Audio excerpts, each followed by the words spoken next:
গেল কয়েকদিন ধরে পুরো দেশে বইছিল মৃদু থেকে মাঝারি তাপপ্রবাহ।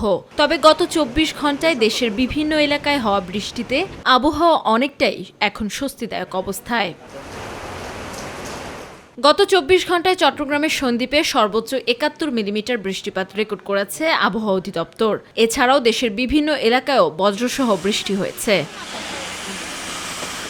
আগামী ৩ দিনে ঢাকাসহ দেশের বেশ কিছু জেলায় অস্থায়ীভাবে ঝড়ো হাওয়া সহ বৃষ্টি অথবা বজ্রসহ বৃষ্টি হতে পারে বলে জানিয়েছেন আবহাওয়াবিদ আব্দুর রহমান।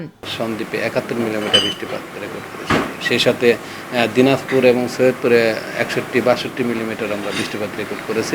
এর পরবর্তীতেও কিন্তু বৃষ্টিপাত আরও হচ্ছে এসব অঞ্চলে, এবং এই বৃষ্টিপাতের যে ধারা মোটামুটি ২২ তারিখ ২৩ তারিখ পর্যন্ত অব্যাহত থাকবে।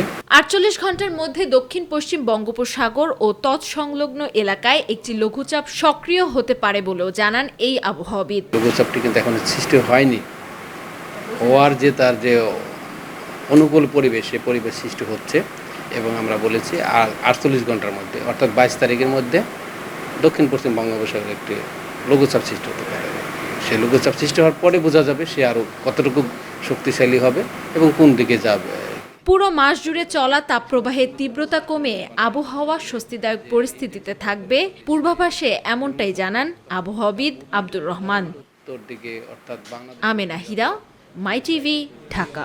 বেশি হয়ে থাকে।